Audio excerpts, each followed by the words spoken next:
Pa-weekend na pero mainit pa rin ang usapin sa politika. Kausapin nga natin ang isa sa mga veteran litigators ng bansa. Walang iba kundi si Attorney Lorna Capunan. Magandang hapon po, Attorney Capunan, at welcome back sa Arangkada Balita. Magandang hapon sa inyo sa Arangkada Balita. It's nice to be back. Yes, Attorney Capunan, unahin ko po, isa kayo sa talagang naging matunog na magiging kasama sa mga private prosecutors. Ito ho ba ay napag-desisyonan na? Kasama na talaga kayo sa mga private prosecutors po?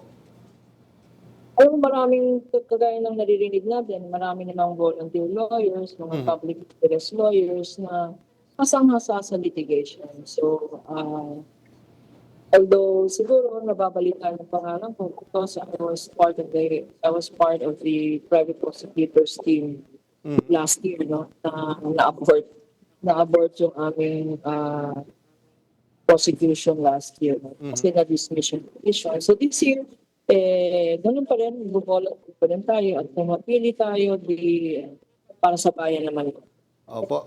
Ito ho ba, kailan ho ito na pagdedesisyonan usually? Within a matter of weeks po ba? I think because magsisimula na, no, nag-serve na ng summons, ibig sabihin since Wednesday, meron siyang period of 10 days to file her answer. Pagkatapos ng 5 days to file the reply, at pagkatapos ng reply, set na ng pre-trial. Sa pre-trial talaga, kailangan ng mga private prosecutors kasi technical ng mga pre-trial offenses.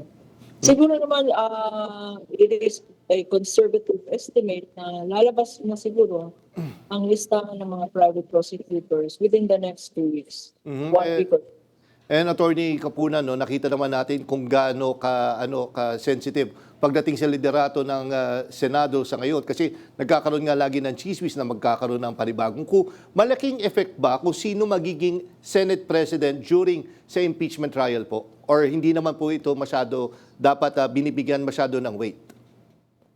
Malaking-malaki ang effect ng sino ang Senate President. No? Because the Senate President, the rules on impeachment ng Senate, siya ang magiging presiding judge. At ang authority ng presiding judge ay napakalaki sa Senate rules on impeachment. Nang una, kailangan makaka-decide, magkaka-rule on motions. Ano yung motion or objections? Kunyari, may prosecution witness. Nag-o-object ang defense. Sabihin nila immaterial or sabihin nila yung witness naman namin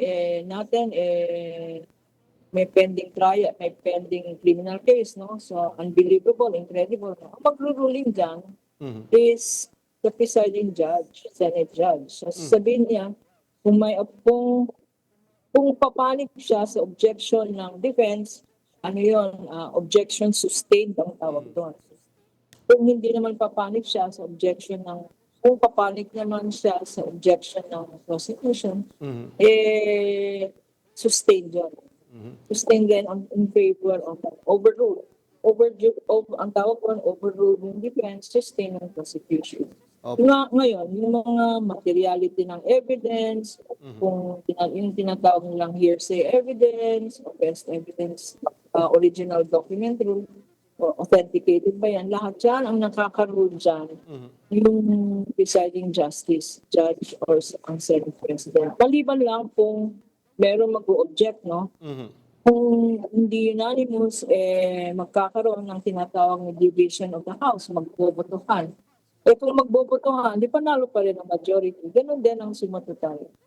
So it's very important na abangan natin sino ba ang kung mag-change ang minority to majority kasi it's just a slim margin of one vote, one Senate. And ito po, attorney, kunyari, status ko, present ko, sino yung ngayon, sino yung nasa majority. Ito po sila, Senate President Alan Peter Cayetano, sila Robin Padilla. Medyo mataas yung odds talaga na kanyang kinakaharap. Pero paano nyo po kaya, magiging magandang strategiya, paano nyo ipe-present yung malalakas na ebidensya para maimulat yung mga matang katulad ni Senator Robin Padilla na sinabi niya kahit sunugin siya ay mangangamoy Duterte siya. Paano nyo mako-convince yung mga ganong klaseng mag-isip po?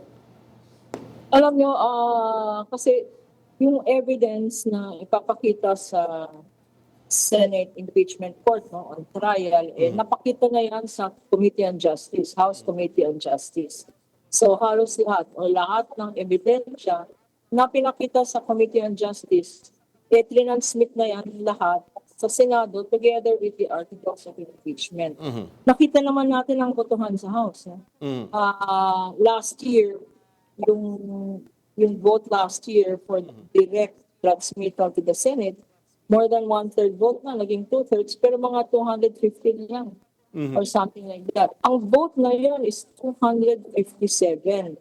Anong ibig sabihin nun? Ang ibig sabihin nun, miski na yung mga ka-alyansa, ka-allies ni Vice President Duterte, nag-shift na ng side. Di ba? So kasi sa 257 votes, halos more than two-thirds yun. Saan ang mga diehard Duterte dyan? Ang nangyari kasi, walang evidence pinakita ang defense, ang VP Sara, versus napakalakas ng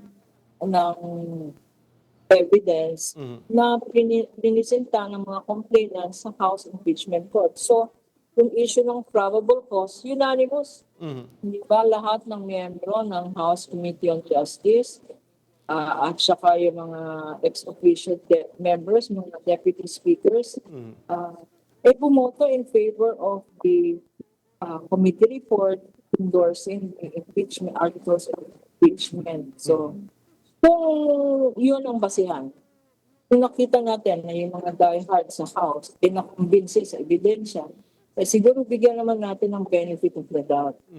Ang mga senator judges na miski na ang sinasabi nila para sila kay Vice President Duterte, pag nakita siguro nila yung ebidensya or yung pagkawala ng ebidensya ng depensa, the strength of the prosecution witness evidence and the weakness of the defense evidence, babalansin talaga dapat nila yan. So, ako hopeful ako na even if 16 votes, kasi sabi, maski na wala si Bato, kailangan pa rin ng 16 votes, no, which is two-thirds. Confident ako na with the strength of the evidence of the prosecution, as it is, yung transmit sa Senate, makukuha natin ang 16 votes. Okay. Attorney Capuna, may iba naman po tayo dito naman sa issue po ni Senator Ronald De La Rosa, kung saan nga may pananagutan po ba si Senator Robin Padilla sa pagtulong para ayaw nga ni Senator Padilla yung term na tinakas eh. Pero yung sinabi niya sumabay lang daw sa kanyang sakyan ay hindi naman daw siya makatanggi. May pananagutan po ba si Senator Padilla sa nangyari? So, dapat investigahin talaga yan, ano? Kasi meron mga ongoing investigation na yan. Alam naman natin na may ongoing investigation ng NBI. But meron rin moves ata na magkaroon ng separate, independent, impartial investigation internally sa Senado. Kasi papupunta tayo sa credibilidad at integrity ng Senate. No? Papapaniwalaan ba natin yung mga sinasabi nilang naratiba? So, kailangan talaga ng impartial investigation. Ang problema ngayon sino magko-conduct ng investigation na yan? Kung ang Rules Committee, siguro, ang Rules Committee, majority rin yan, di ba? So tingnan natin, baka may investigation, pero naman hindi naman impartial. So, magandang mag-investigate ang government agencies. Ang Department of Justice, NBI, PN, etc. Mas credible yan. And ito, huling tanong na lang, Attorney Capunan, sabi po ng isa sa mga abogado ni Senator De La Rosa na pwede naman sila ang tumanggap ng warrant of arrest ng senador. Pwede po ba talaga yun na sila ang tatanggap? Ay, hindi pwede yun. Ano? Kasi ang ibig sabihin ng warrant of arrest, pag sila-serve ang warrant of arrest, ang unang dinidetermine, ang unang binavalidate, ikaw ba itong akusado? No? Are you the accused name?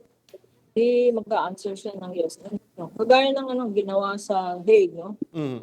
Inaresto si President Duterte at pini-question ng jurisdiction. Nawala yung argument ng jurisdiction kasi nung tinanong siya, are you President Duterte named this warrant of arrest? I am, sabi niya. Di na-waive yung jurisdiction. Ang tanong, pwede bang gawin ng lawyers niya? Hindi. Because yung arresting officer, kailangan i-read niya yung Miranda rights. Anong Miranda rights? Sabihin niya, Miranda doctrine, no? Mhm. You are entitled to get counsel, you're entitled to remain silent, etc., etc. At saka, babasahin dapat yung complaint. Ganun ang proseso. So, hindi pwedeng i-substitute ang isang lawyer to receive the warrant. Yung sinasabi nga nila, na nasa Rome Statute nga daw, na yung, di ba, ang argument dati nila, at minemaintain pa nila ngayon, Opo.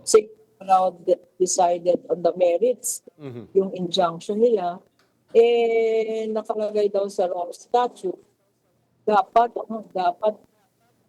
as part of 57, ang may jurisdiction daw ay ang local court. Hindi po tama yan, no? Yung local court, hindi pwedeng mag-issue ng warrant of arrest kasi walang kaso dito. Oo nga po. There is no case before a Philippine court. What court will issue a warrant of arrest? The function of a Philippine court, kung sundan natin yung argument na nila, bigyan natin ng benefit of the doubt, the Philippine court will only ascertain yung ID. Valid ba yung, ito ba talaga si Senator Ronald Bato? Na-arrest ninyo. Yun, validation of the identity of the accused at validation of the warrant of arrest. Baka naman bogus warrant of arrest nito, no? Baka naman AI warrant of arrest nito, baka po. Yun lang ang pwedeng gawin ng Philippine court. Ang Philippine courts hindi pwedeng mag-issue ng Philippine warrant of arrest. Ang function lang ng Philippine court, kung may pupunta sa Philippine courts, ay validation ng valid na international warrant of arrest na issue ng ICC. Kanya hindi na kailangan, tama yung position ng executive department natin. Hindi na kailangan dumaan sa Philippine courts yan, valid and enforceable yan. Maraming salamat po, Attorney Lorna Kupunan, sa oras na ibinigay niyo dito sa Arangkada Balita. Magandang gabi po, ma'am, at ingat po kayo. Magandang gabi rin sa inyo at sa mga listeners.